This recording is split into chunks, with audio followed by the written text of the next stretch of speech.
Welcome back to How to Tickle Yourself. I am your host, Duff McDonald. We have a very special guest today who has a lot to say about the convergence of two of our favorite subjects here at How to Tickle Yourself, Vedanta and music. Dr. Jeffery D. Long is the Carl W. Zeigler Professor of Religion, Philosophy, and Asian Studies at Elizabethtown College in central Pennsylvania. He's taught there since receiving his doctoral degree from the University of Chicago's Divinity School in the year 2000. He is the author of several books, including Jainism and Introduction, Hinduism in America, A Convergence of Worlds, and Discovering Indian Philosophy, an Introduction to Hindu, Jain, and Buddhist Thought, which will be released in February of next year. He's also published a wide array of articles and has spoken at a variety of venues, both national and international, including 3 talks at the United Nations. He received initiation into the Vedanta tradition of Sri Ramakrishna and Swami Vivekananda in 2005, and is a regular speaker at Vedanta Societies and Hindu temples across the US. But here's where it gets interesting.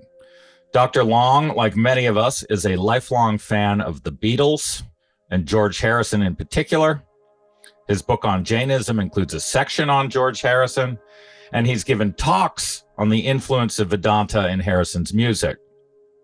Fans of George Harrison will know about the very obvious influences in his legendary solo album, All Things Must Pass, but there are hints of Harrison's Hindu influences in many Beatles songs as well.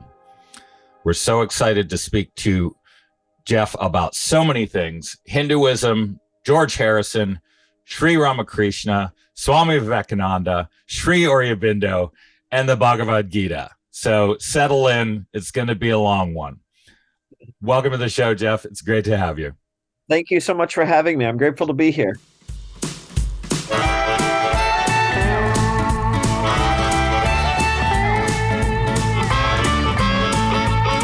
At the present moment, traveling town to town, the mystery of the motion, right here, right now, right here, right now, whoa, right here, right now.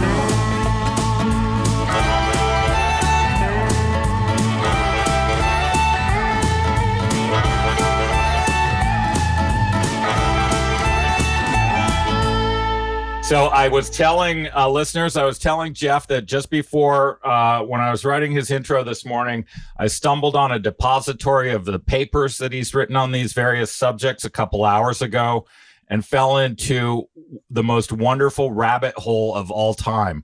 I think I read 8 academic papers in the last 3 hours, and I was running upstairs to tell my wife how amazing they all are. But let's back up. So, one thing I would love to get from you, and I know from your writing that you have the clearest way of talking about these things. Can we do a few definitions? What is Vedanta? What is yoga? What is Hindu Dharma? Okay, very good. So, and as all good philosophers will tell you, you need to start by defining your terms. So Sure. Let's do it. Right. So Vedanta is a Sanskrit word. Most of these are Sanskrit words. So Vedanta means the end of the Veda. And that is a bit of a pun. It has a double meaning. So if you look at the Veda, that is the collection of writings that are held in the Hindu tradition to be most sacred. The Veda is composed of different sections. And the portion that comes at the end of the Veda, is a collection of writings called the Upanishads.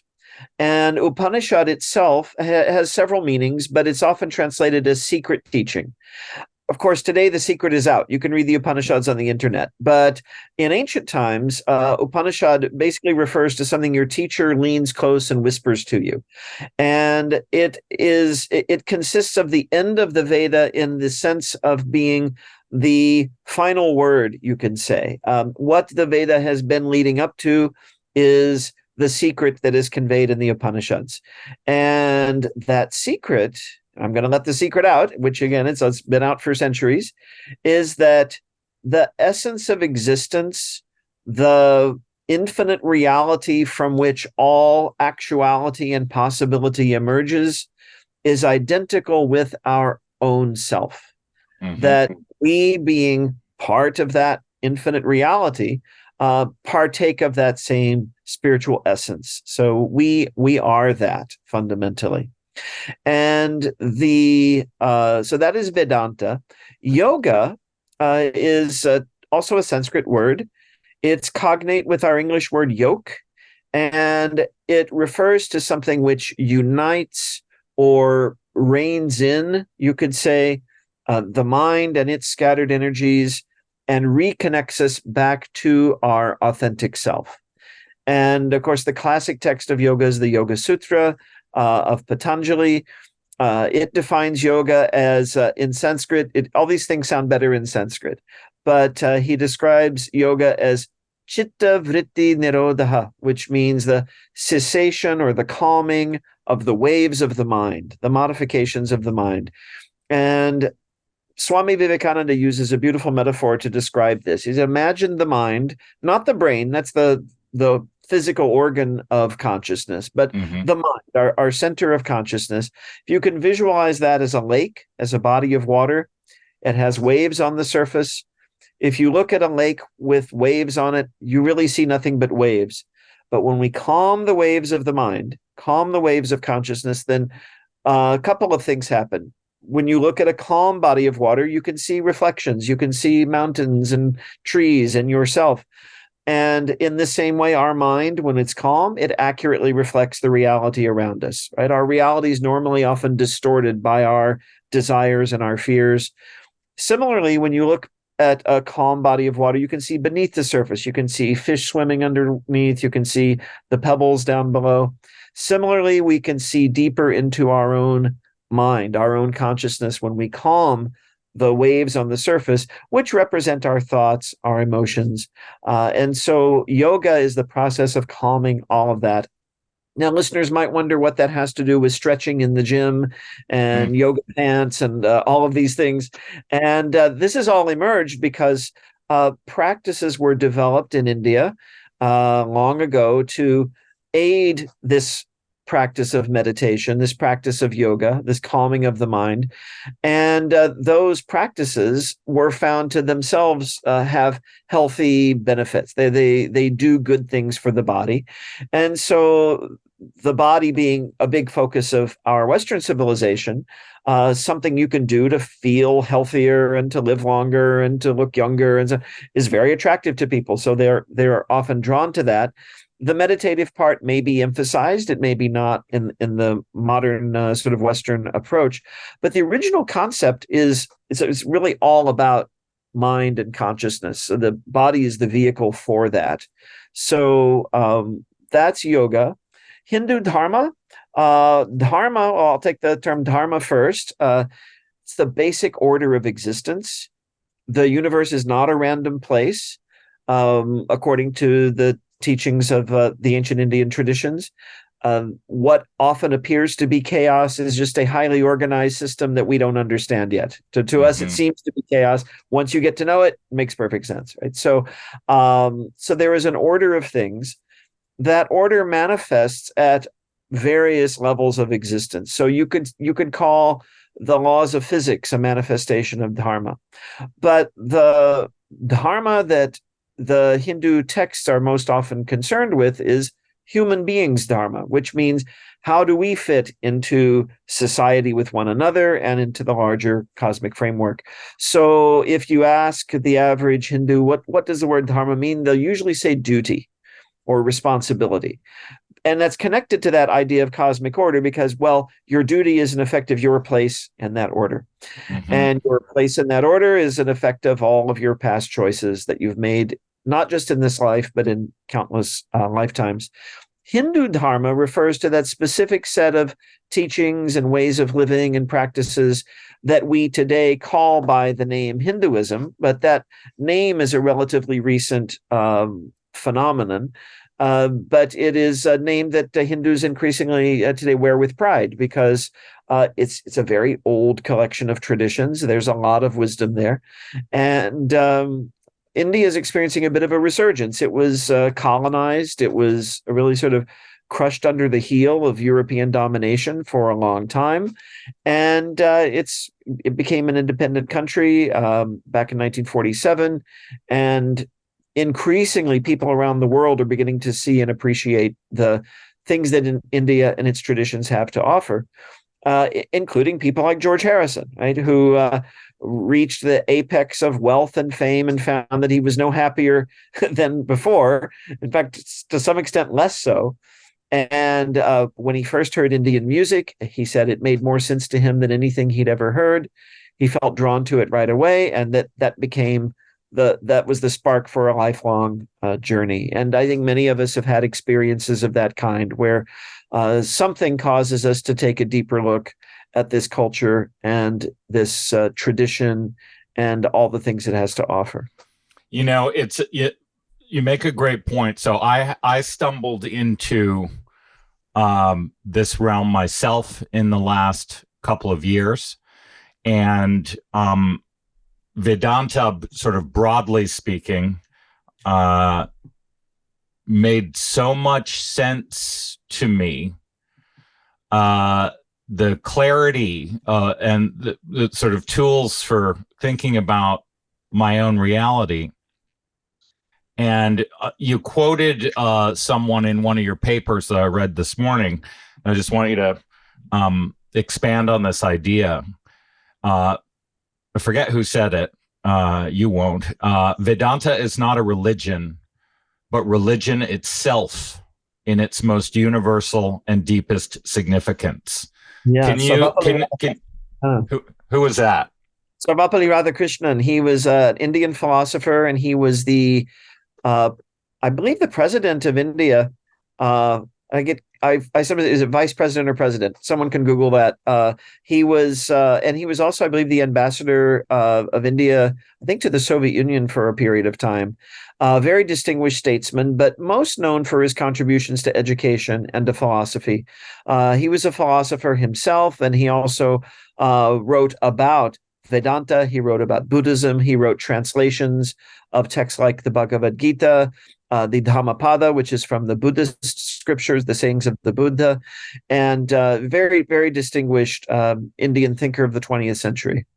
Okay, so but the point he was making about the sort of catch-all nature of Vedanta, can you get at that point, like what he's actually saying? Absolutely, yes. He says it's not a religion; it's religion itself, right, in its deepest significance. And what he's saying here is that Vedanta, for those of us who adhere to this philosophy, it's not simply a type of philosophy, a type of Hindu philosophy, a type of Indian philosophy, but if you get into the worldview of Vedanta, it is a conceptual superstructure that enables you to understand, and that in some ways incorporates within itself the insights and teachings of a vast array of world religions. You know, you can find insights that are part of Christianity that fit within the Vedantic framework, right? You can find a lot of elements of Buddhism that fit within the Vedantic framework.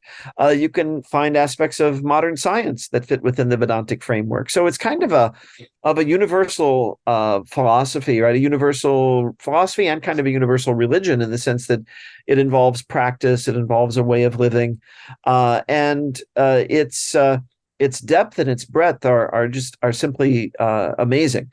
In the modern period, the school of Vedanta, the particular school of thought to which I adhere, was inspired by a teacher named Sri Ramakrishna, who lived back in the 1800s in Bengal. He was not someone who studied extensively, though he did have some books, and he often had people read books to him, and he had a fantastic memory. So he actually knew a lot of texts, but he didn't read them himself. He heard these and absorbed them, and he had a lot of profound experiences through his own practices of meditation and various types of other spiritual practice from many different traditions. So he practiced an array of Hindu traditions, and he practiced for a period of time both Islam and Christianity. He didn't practice these all at the same time. he would take a particular practice and he would pursue it until he had an experience of what the yoga tradition calls samadhi, right? This perfect union between subject and object. So there is you, the seeker, the contemplative, the person who's focused on some spiritual ideal. What that ideal is will vary depending on the tradition. It might be Krishna, it might be the mother goddess, it might be Lord Shiva, it might be the impersonal absolute of the Vedanta tradition, or it might be Jesus, it might be Allah. Whatever your ideal is, you focus on that and pursue that path diligently. And eventually you have this experience, this revelatory experience in which your practice ceases to be based on belief or faith. It comes to be a form of knowledge. It's experiential. And because Ramakrishna did this in multiple traditions, he concluded that these paths all lead to the same highest reality, experienced differently and perceived differently depending on how it's approached. But ultimately, that reality, he said, is one. He said, some people call water by one name, like if we put it in an American context, if you speak Spanish, water is agua. If you speak German, it's Wasser, right? But if you speak English, it's water. But it's all H2O, right? It's all the same substance, whatever you call it. And so he believed that, and he'd experienced the unity of the divine as experienced in all of these different systems. So the way Vedanta, at least the modern Vedanta that he taught and that his disciples, Swami Vivekananda and his other followers taught, the way it works is it is kind of a conceptual superstructure in which this whole idea of many paths makes sense. Because part of Vedanta, part of contemporary Vedanta, is, to go back to yoga a minute, it's the idea of multiple yogas, right? We all have our own path by which we achieve realization. And these tend to be placed into categories. Indian traditions are very fond of categorizing things and sort of laying everything out in a systematic way. So you'll sometimes hear people talk about the 4 yogas, for example. And this was Swami Vivekananda's way of talking about this. And you see this going all the way back to the Bhagavad Gita, right? Another important Hindu scripture, which talks about there's Bhakti Yoga, the path of devotion. There's Jnana Yoga, the path of knowledge. There is Raja Yoga, the path of meditation. Karma Yoga, the path of action. And none of these is exclusive of the others, but we will be drawn to a certain type of practice depending on our own mental, physical, emotional, spiritual makeup and our cultural background. And of course, what we call the sanskaras, the traces that we bring from all of our past experiences. And the world's religions, you could say, are almost made up of combinations of these yogas, right? You'll see some of them have more of a focus on meditation and wisdom. Some have more of a focus on social action and social justice. Some of them have more of a focus on prayer and devotion.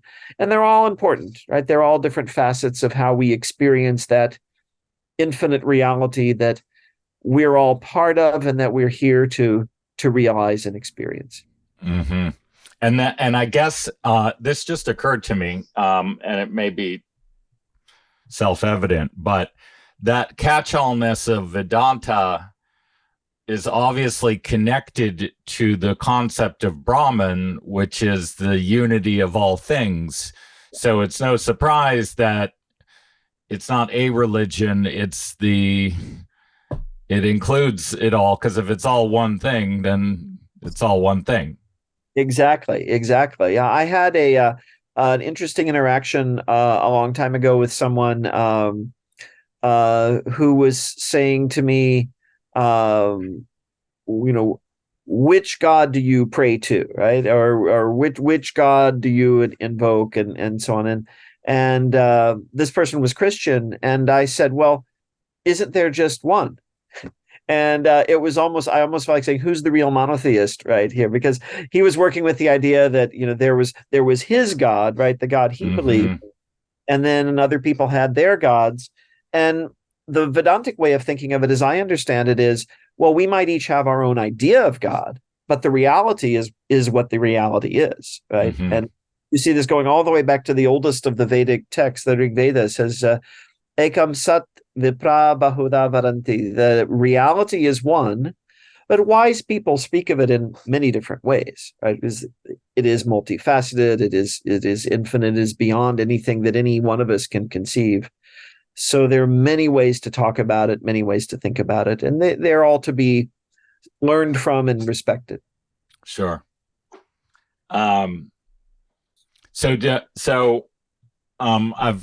talked a lot on this program about my own experience in quarantine that led to the writing of Tickled, and the belated discovery of the charms of the Bhagavad Gita at the age of 51. Your story about how you came to this path is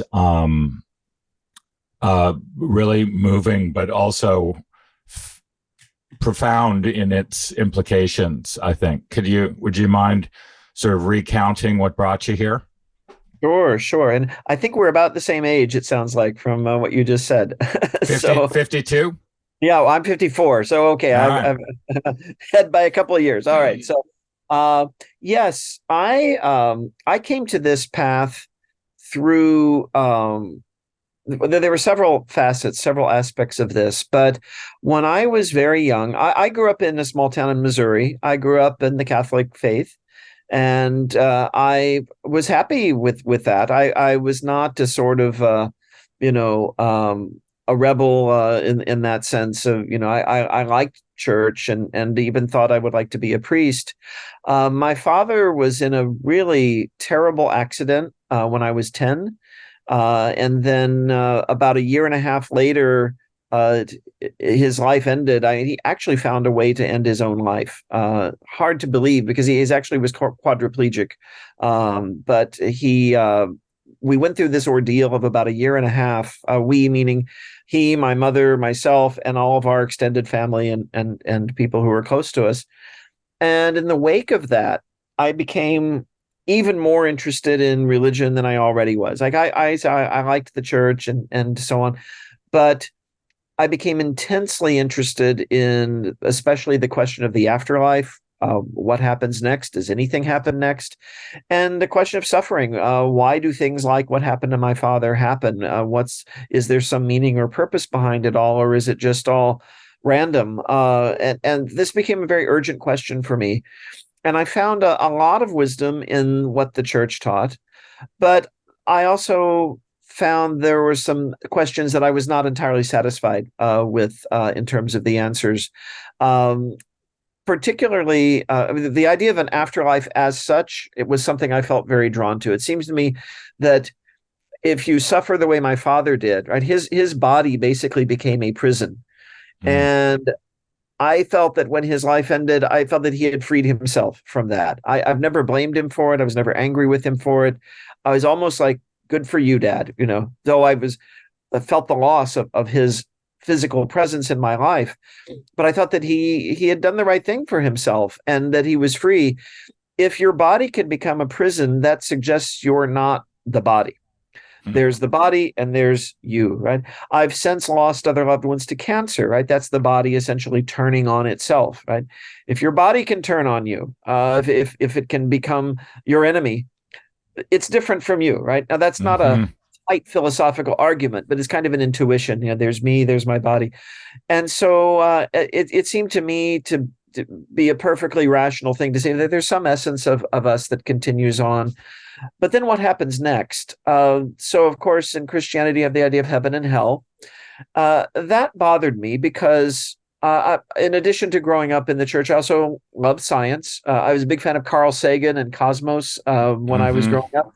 And I watched that series very faithfully. One of my most treasured possessions is an autographed copy of the book. I actually got to meet him when I was 14, so I got his autograph.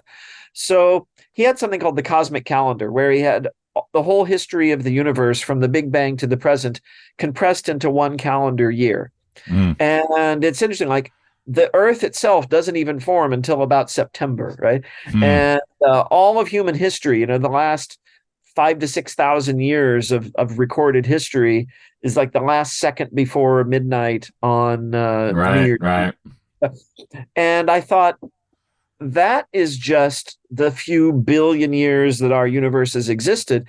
If heaven and hell are eternal, as the church teaches, that means you're there forever, right? I mean, you can have hundreds, thousands, millions, billions of cosmic calendars worth of time, and you're still just getting started, because I took the idea of infinity very seriously. And it seemed to me that whatever good or whatever bad we did in this short lifetime, I couldn't see how that could translate into infinity. The idea of hell really bothered me. First of all, I thought my father had already been through hell, right, to some extent.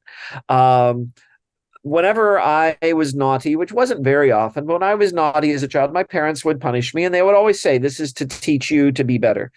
But what could eternal punishment be teaching you? It's just this relentless terribleness forever. And yeah, there are people who've done horrible things throughout history. And, we might want to say, someone like a Hitler, we might say, yeah, maybe he should be in hell for, maybe billions and trillions of years. But forever? I mean, there has to be the hope that we could all at some point improve and change. So the idea of hell, I was never really sold on. But even the idea of heaven, I thought, and in fact, I was very gratified. Recently, I saw a video of the late John Hick, who's one of my favorite philosophers. And he said something that I've also said for years. And I was like, John Hick, and I thought, what?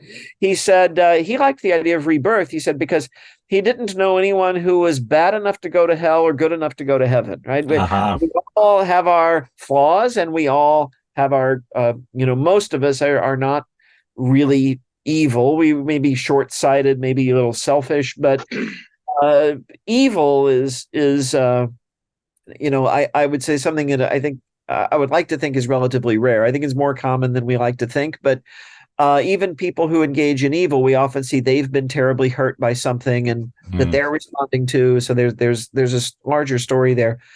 So what made sense to me was the idea that we just keep coming back until we get it right? We just keep learning and learning. There is the idea in the Catholic Church, which I really like, of purgatory, right? You don't just go to heaven right away, but you still have some flaws to work out, right? So there's that process of purification. The thing that bothered me about that was, what were we doing here in the first place, right? I mean, if you finish here on Earth and you still have some work to do, what was the point of this part, right? And so I thought, well, wouldn't it be more economical if this just is purgatory, right? And we just keep coming back. We're already in purgatory. I tell my students that. I said, according to these worldviews that teach rebirth, I said, you've all wondered about, do you want to know what's in the afterlife? They said, yes. I said, this is it. This is the afterlife of your last lifetime. Here you are now. And so, this is it. And so this all made sense to me. And simultaneously, I think a lot of Americans, especially, we get a lot of our ideas from popular culture. So two things happened. I saw the film Gandhi when I was 13, saw that in the theater. I was just blown away by that movie. It's a beautiful movie. And I started reading any book or anything I could find about Gandhi, right? I saw so much wisdom in what he was saying. And I was already a Star Wars fan and a Star Trek fan. And I thought, wow, someone who fought evil without a lightsaber or a phaser, right? He used the power of truth and the power of love and of goodness. So I was very moved by that. And more to the point, I think, of our conversation today, the Beatles and George Harrison. And I inherited my dad's record collection. And he was not a huge Beatles fan. He was more of a 70s singer-songwriter kind of guy. So a lot of James Taylor and the Eagles and John Denver. And I grew up on all of those things. But he liked the Beatles. And I had what people now call the Red Album and the Blue Album. It's the big collection of greatest hits from 62 to 66 and 67 to 70. Well, I played that nonstop. I just loved it. And then after my father died, our neighbor, who was also a good friend of ours, he was also the funeral director in our small town. So he knew about everything that happened to Dad. He lent me his 3 Beatles albums. They were the American version of Help, which has the soundtrack stuff on it, the American Rubber Soul, and then, of course, Meet the Beatles, which was their first Capitol album in America. So I started playing those. I put it all on cassette, and I played them, over and over again. So I started collecting the albums. And when I started listening to George Harrison especially, it was revelatory, right? Because I managed to collect the Beatles albums, and it's like, well, what do you do next? Well, you start getting their solo albums, right? So Right. And All Things Must Pass. I mean, it's my favorite album to this day. I mean, there's so much depth, so much profundity in those lyrics and in the music itself. It's just, he pulls you in really with that. And between George Harrison and his references to India and Indian philosophy and Krishna and so on, and Gandhi, I was sort of primed to kind of launch into a study of India and of Hinduism and Hindu traditions. And the book I kept seeing referenced in the various things I was reading at the time. They kept talking about the Bhagavad Gita. Gandhi talked about the Bhagavad Gita. George Harrison quoted from the Bhagavad Gita in some of his album cover art. So I thought, well, I need to find the Bhagavad Gita. And it really was not an easy book to get in Montgomery City, Missouri, where I grew up. So one day I went to a flea market with my grandmother. She would sell arts and crafts. She was very artistic, and I would go with her to help her. But also, I would always be on the lookout for like old sci-fi novels and comic books and things like that you could find at these places. Right. This is long before eBay. So you had to actually go to places where people had stuff. Right. And having the Bhagavad Gita on my mind, but not really expecting to find it there, I went to a table with magazines, and it looked like comic books and, some books. I thought, okay, there's the book table. And right on top was the Bhagavad Gita. It was the ISKCON version, the really beautifully illustrated one, the Prabhupada translation. It's called Bhagavad Gita as It Is. And there it is. That is the one. That's with that same cover and everything, right? Yeah. The paper cover on mine wore off a long time ago. I kind of have kept it as an insert. But I opened the first page. I opened was a picture of a man who has died, and his mourning family is surrounding him. And there's a Hindu sage standing in the distance, sort of looking very serenely and compassionately at them all. And he can see that God is within all of them, right? He's it looks like a little Krishna, right, in the heart of everybody. Right. And beneath that, there were these words. It says, "The wise lament neither the living nor the dead." And that just grabbed me, or it blew my mind. I was like, because I was very much in a state of mourning. This was 3 years after my father's accident, 2 years after his passing. So I gave a page number. So I turned to the page number, and Krishna is explaining to Arjuna in the Bhagavad Gita, "Never was there a time when you and I did not exist, nor all these things, nor shall a time come when we shall cease to be." He talks about how just as a person casts off old and worn off clothing and puts on new clothes, so the soul casts off the body when it's old and worn out and takes on a new body. He says the wise are not deceived by these changes. And so it all clicked, because I was already kind of thinking of this idea of we keep coming back to purgatory, and I was leaning in this direction already. And here was this book from India, from another culture, another civilization, thousands of years ago, saying to me exactly what I had been thinking. Right. And I've had a hard time putting that moment into words, but the closest I've come is to tell people that it was like being an extraterrestrial who was raised by humans and then finding an artifact from your home planet. Right? It was like that moment in the old Superman movie with Christopher Reeve where he finds the crystal from Krypton, right? And it leads him to the North Pole, to the Fortress of Solitude. So my Kryptonian crystal was the Bhagavad Gita. And I bought it for a quarter, best quarter spent, and I read it. And then whenever I had the opportunity, my mother was always very supportive of my interests. Whenever we would go to usually Columbia, Missouri was the large town near where we lived.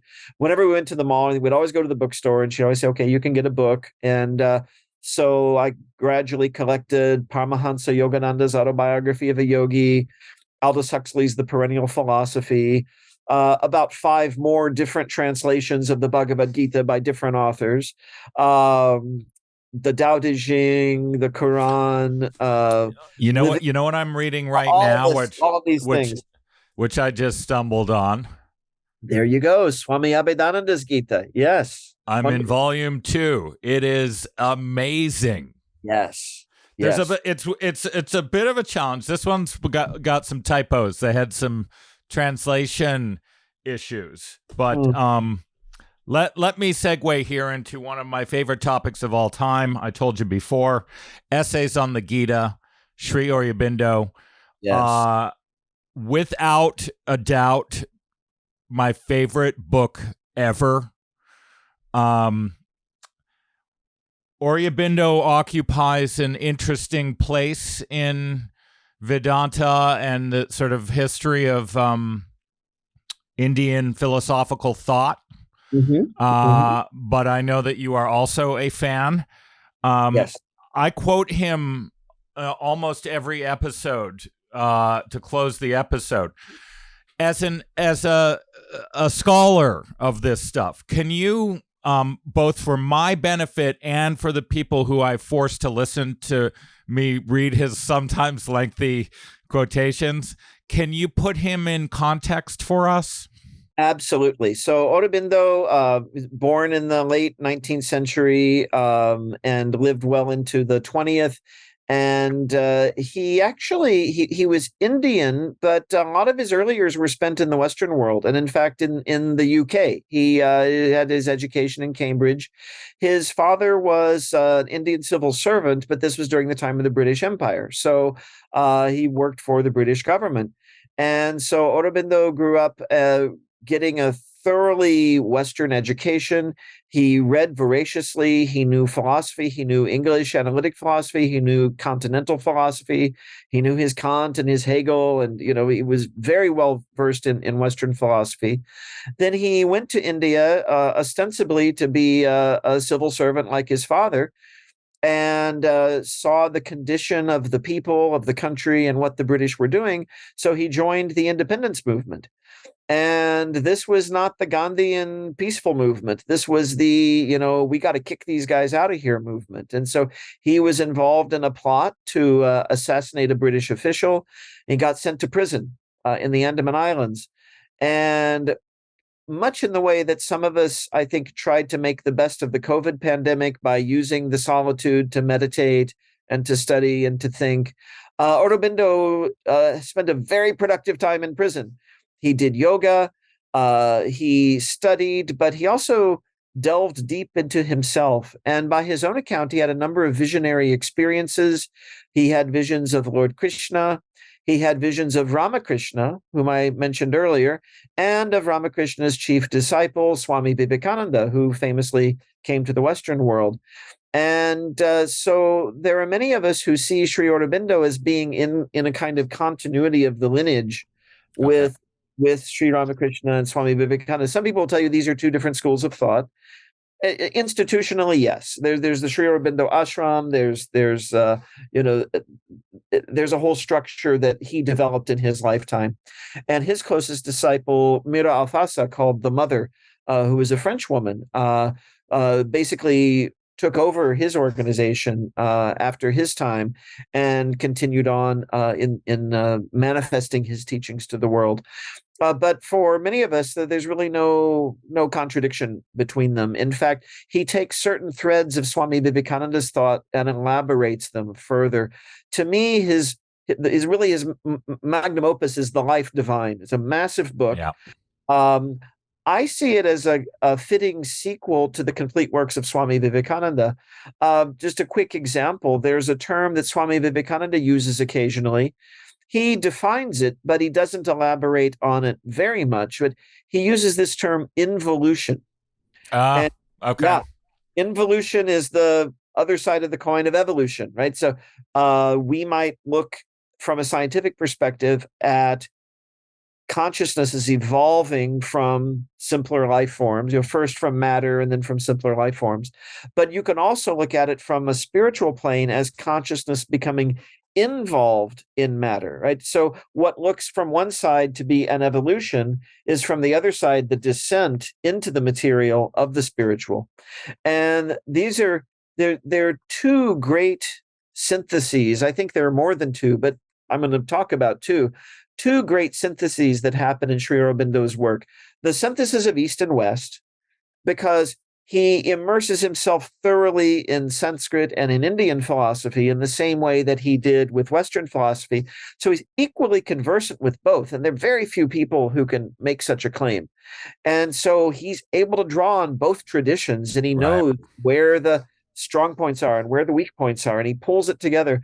And then related to that is the synthesis of the material and the spiritual, right? That for Aurobindo, it is not simply that we have to transcend the material world and merge with the spiritual, which is our true nature, right? This is more of a classical Vedanta way of looking at it.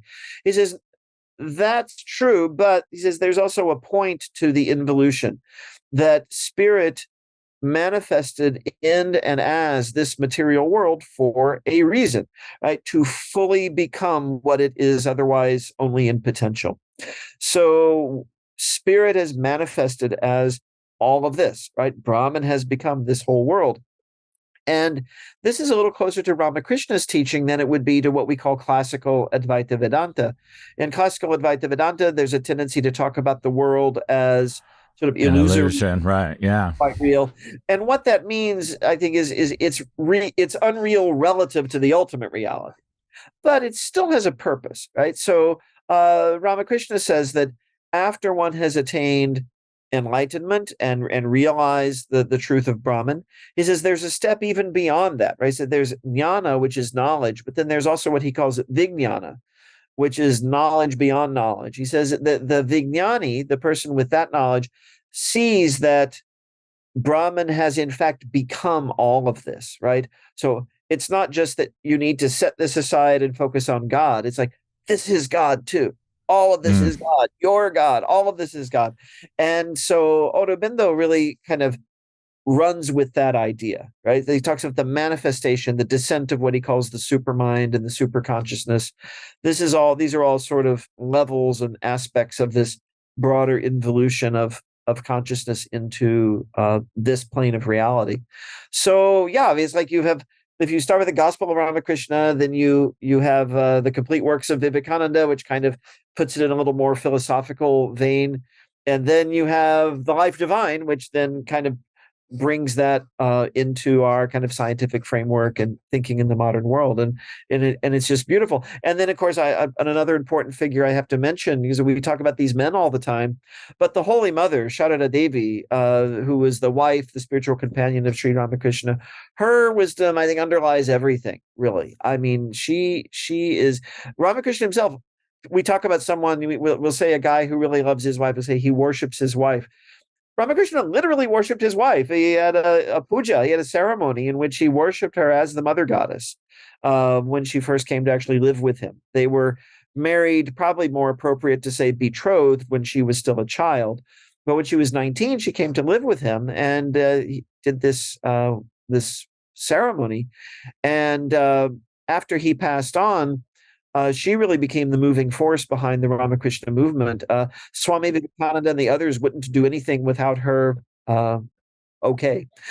And so she's another figure. And she never wrote anything, but her sayings have been written down. The wisdom of the Holy Mother has been written down, and it's been retranslated recently by Swami Chaitananda. It's a book called The Gospel of the Holy Mother. And it's definitely worth getting. I love quoting that. I'm looking at a picture of the Holy Mother right now as I'm talking about this, and I'll show you. This is a painting, but it's based on a famous photograph of her that was taken. And so I a couple months ago, because I can't stop buying books on this subject, I stumbled on the fact that Vedanta Press and some of the North American prices of books were sort of orders of magnitude higher than if you bought straight from the Ramakrishna mission in India. Yes. But I had to buy enough to rationalize the postage cost, because the postage is greater than the books. The postage way more than the books. So I ended up, this bottom shelf here is I got I made a $300 purchase at once. I was like, I'm going to get the next couple of years reading here so I can get the cost down, get it sent over from India. And they slipped a bunch of little cards in there, some of which were that photo. Yes. And yes. others were of Ramakrishna, the one of the famous ones of him too. Mm-hmm. All right. So moving right along here, because we're burning through time. You gave a talk called The Yoga of Yoda. Yes. And in which you point out the significant influence of Vedantic thought in the Star Wars cosmos. Yes. Give us one or two of your favorite examples of that. Well, one of my favorites is when Yoda is teaching Luke Skywalker the nature of the Force. There's a sequence in The Empire Strikes Back, which I call the Bhagavad Gita moment in Star Wars. And I'm thinking of how in the 11th chapter of the Gita, Sri Krishna reveals himself in his full glory to Arjuna. And Arjuna is overwhelmed by the vision and asks him to return back to his human form. But he sees that in Krishna there are all the gods and so on. So the equivalent moment in The Empire Strikes Back is, Luke is learning about the Force, but his mind is still very enthralled by the material paradigm, right? I mean, that's where we all start out. So his X-Wing fighter sinks into the swamp and he's like, oh, we're never going to get that out. And in the scene before that, Yoda had just been showing him how to use the Force to lift stones. And Yoda's like, well, use the Force. And Luke says, well, lifting rocks is one thing, but this is different. And you can tell I've seen Star Wars a lot of times because I quote this. Yoda says, no, not different, only different in your mind.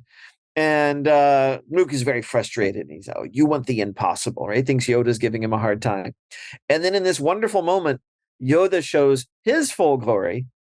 He lifts his little 3-fingered, green clawed hand into the air and stretches his hand out, closes his eyes, and lifts the X-Wing fighter out of the swamp and deposits it on the ground. And but before that moment, right, he's explaining some things to Luke, and he's saying, size doesn't matter. He's judge me by my size, do you? Because he's little, right? He says, right. And well, you should not, for my ally is the Force, and a powerful ally it is.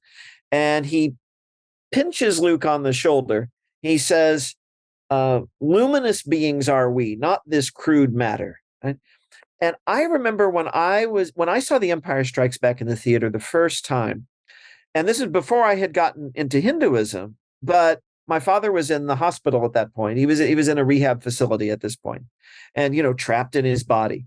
And that moment brought me to tears. I thought, yes, luminous beings are we, not this crude matter, right? Dad is not that body in the hospital that can move. He's far more than that, right? So it really touched me. And then later, when I found the Gita in the, of all places, a flea market put on by the local Methodist church, interestingly, there it was, right? The same teaching, right? The soul doesn't die; it continues on, and so that the spiritual essence of who we are, I think, is such a big lesson in Star Wars.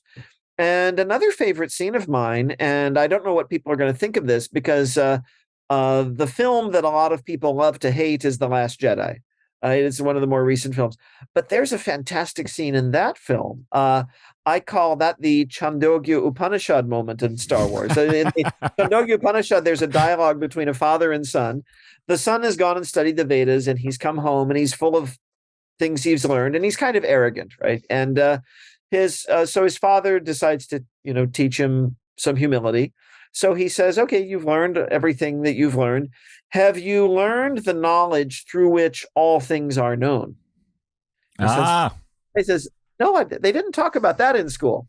So his father begins to teach him through a series of metaphors. Right? So, for example, he has him bring a seed from a tree, and he says, break open the seed. And he opens the seed. He says, what do you see inside there? He says, I don't see anything.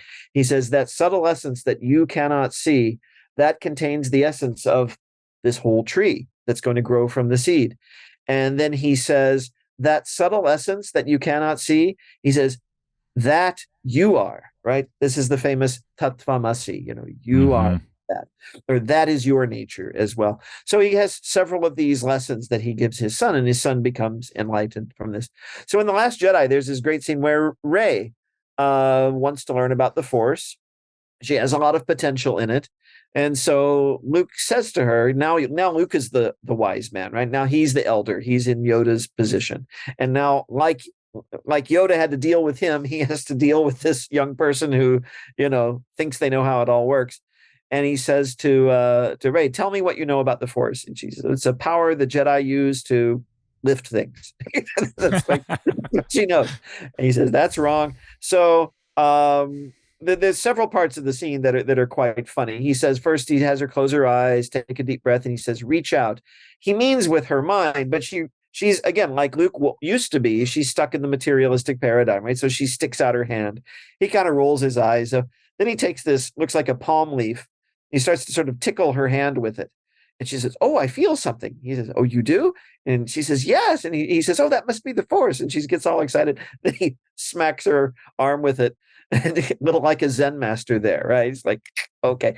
So then he gets her to, close her eyes, breathe deeply. And she starts to perceive the Force throughout this space where they are. They're on an island, and she sees all the different aspects of it, life and death, creation and destruction. And she senses that within herself as well.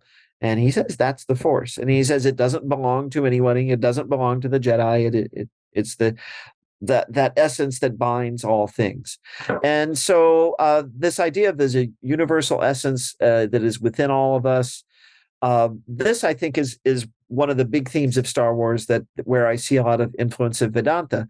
Now, someone could say, well, did that come from Vedanta? I mean, a lot of schools of thought teach similar things, and that's true. At the same time, if you look at Star Wars, you see tons of names that are borrowed from the world of Sanskrit, the world of Indian philosophy. I don't know where to stop. I mean, there's a Jedi named Shakti. Well, Shakti, that's the power. All right. Okay. Wow. Yoda comes. Sanskrit mean in Sanskrit. There's the word Yodha, which means warrior. Yoda is warrior. So etc. There are lots. No argument here. Yeah. All right, I got a George Harrison question for you. I think I sent this to you when we were emailing. So there is the traditions of the guru and the teacher is, one of the fundamental pillars of Hindu philosophical and spiritual traditions. But there's also, I get the sense that if you have seen the light, you can, even if you're not a guru, you are capable of being an illuminating presence for other people. Absolutely. And I read somewhere recently, I'm a huge Dylan fan, and I'm a huge Tom Petty fan. I'm a huge Traveling Wilburys fan. Wilburys, yes. And I read somewhere that someone said that they thought that you could, so at the time that the Traveling Wilburys came out, both Tom Petty and Bob Dylan's careers were in slumps. And then George Harrison rolls in, makes two just jubilant and joyous albums with those guys. And then take a look at what happens to Petty's career after that. Into the Great Wide Open. And Free Fallin'. Free Fallin', yeah. Dylan had, one of his many resurgences right after that. Mm-hmm. So do you buy that idea that what we could be seeing there is the enlightenment, an enlightened person passing it on to those around him? I would like to think so. To me, it's very plausible. And when you hear the things that Dylan and Tom Petty have said about George Harrison, especially since his passing, it certainly stands to reason that that he was a very positive influence in their lives. Tom Petty spoke a lot about his good humor, a lot about his wisdom. Dylan said something very poetic. He said something like he was a giant with the strength of 100 men, right? He said something like that about George Harrison, which is not how we normally think of him, but that reflects something that he saw in him clearly. Right. And they were friends from way, way back. I mean, Dylan more recently released some recordings from 1970. George Harrison is on a lot of them. He's sort of playing guitar, and like they do early run throughs of "If Not for You," and they do what I consider a very funny version of "Yesterday," actually, where Dylan sings "Yesterday," and at the end of it, you can hear George and Dylan talking, and George says, "Yeah, we just need to bring the strings in now, because the original "Yesterday" had the violins and all." And but yeah, I think he was a, and I want to add something to this. I think George Harrison himself had reached a certain peak spiritually around that time, because in my own analysis of his albums that I've been doing, he also had a slump, and he had a period where he didn't record at all, right? From 83 to 87. Nowadays, that goes by in a blink, it seems like. The Rolling Stones now have their first album of original material in, 18 years or something. Right. But in those days, that was a long time. Like, if you didn't have an album out every year, it's like, oh, you were old and washed up. And 87, he comes roaring back with his album called Cloud 9. And it's full of spiritual themes, the lyrics. The music itself is uplifting. He's playing and singing more confidently than ever. My sense is that, and I don't really have evidence for this, I'm talking purely from the music. I know a few things, of course, about his life during that time. I mean, actually quite a bit, but I'm thinking from the perspective of the music that with All Things Must Pass, and with the music he wrote when he was still with the Beatles, when he started, really coming into his own as a songwriter with Here Comes the Sun and While My Guitar Gently Weeps and so on, you have that burst of the enthusiasm of someone who has just discovered the spiritual path. Right. And he's meditation, and it's all opening up to him. And I think a lot of us have this experience too, that you have that initial burst, and then there's a phase that's a little more difficult. St. John of the Cross famously called it the dark night of the soul. I think of it as, okay, you've hit the spiritual peak, and then it dawns on you that you still have to take the garbage out, and you still have to pay the mortgage, and you still, life goes on. And also you change, but maybe the people around you don't. And sometimes they're not always appreciative of what you're doing. Headed. So if you look at the album Living in the Material World, I think this is where that's really strong. But you also see it in his albums all the way up to Gon Troppo in 1983, which is a lot of people considered a very forgettable album. Actually, has a couple very beautiful songs on it, but most of his 70s work, there's a very sad undercurrent to a lot of it, where it's like that realization that, okay, this material world is not my home, and that hurts in the beginning to realize that to some extent, right? There's a song I really love. It's called "The Light That Has Lighted the World" from Living in the Material World, and George Harrison says, that I hear how some people have said that I've changed, that I'm not what I was, how it really is a shame. And then he says, these very strong, hard-hitting lyrics. He says, "So hateful of anyone who's happy or free. They live all their lives without looking to see the light that has lighted the world." And it's judgmental, it's angry, but it's that phase where looks like you have this burst of spiritual enlightenment, and then you come to the world and you're like, hey, there's this wonderful thing. Hey, Hare Krishna. And people are like, we don't want to hear about it. Right? So it hurts, right? And so my sense is that and this is what the mystics will often say about the dark night of the soul, it's difficult, but it's a period of maturing. And it's actually a necessary phase in the spiritual path. A consolidation. A consolidation. And it's like a tunnel that you pass through, but you do come out the other side. And my feeling is that sometime in the mid 80s, George Harrison came out the other side and he was joyful again, but it's a more mature joy, right? Because he's been around the bend, he's seen a few things. And so that's the George Harrison of Cloud 9 and the Traveling Wilburys, and even going all the way up to Brainwashed, his final statement, right? So if we think about Tom Petty and Bob Dylan interacting with George Harrison, especially at that time in his life. I mean, Right. he was just radiant with Shakti at that point, right? With spiritual Right. energy. And so, yeah, I mean, what you're saying never occurred to me before you mentioned it to me in the email, but it makes sense. Like it Okay. makes sense with other things I know about George Harrison. I love it. If like I want it to be true just because it's great if it's true, right? Yeah, exactly. It's a great story. Exactly.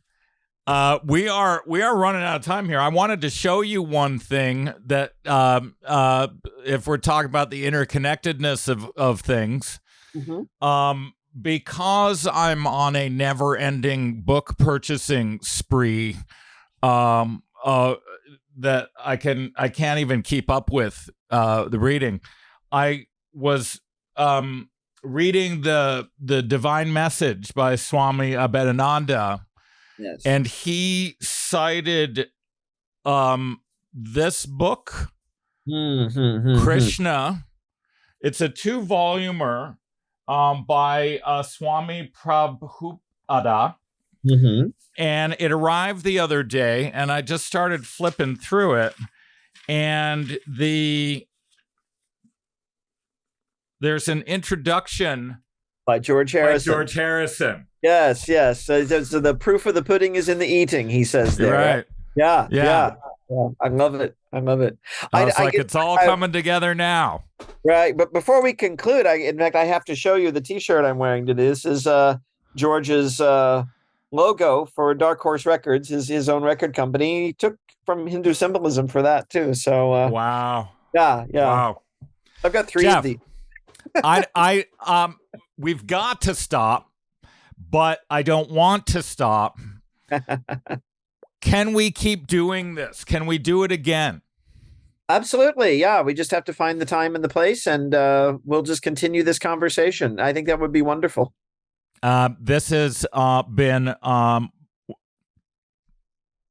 the most fun of the conversations I have had on this show. No insult meant to all previous guests. It's just, as I explained in Tickled, it's the latest, best interview I've ever done. Well, I really appreciate it. Listeners, you can find Dr. Jeff Long on the internet at you're at Elizabethtown. No, you're in Elizabethtown College. Elizabethtown College. If you want to do what I did, you can Google away on him and read a million papers. But also you can see his talk, the Yoga of Yoda. There's a video, you can find that online. And if you're like me, you will find it to be some of the most wonderful reading and listening in a long time. You're very kind of, and I have to say, I'm tickled by everything you have said. I really do appreciate it. It's a thrill. It was a thrill, and I can't wait to speak to you again soon. Excellent. Thank you. You've been listening to How to Tickle Yourself with your host, Duff McDonald, and me, Joey of Rockledge. You can help us by liking, subscribing, and sharing this podcast with others. You can talk to us and see what else is happening on Instagram and Facebook at How to Tickle Yourself. This program was recorded in Studio B of the historic Rockledge Recording Studio. Right Here, Right Now, our original 16-part theme music, was written and recorded by the legendary Paul Reddick and Kyle Ferguson of the Sidemen, with Steve Mariner on bass and drums and in the mixing room. This podcast is produced and distributed by Storic Media. Our editor is Oscar Desiderio. Our producers are Kristen Verbitsky and Chuck Labella. For more information, visit storicmedia.com. That's STORIC media.com. Moments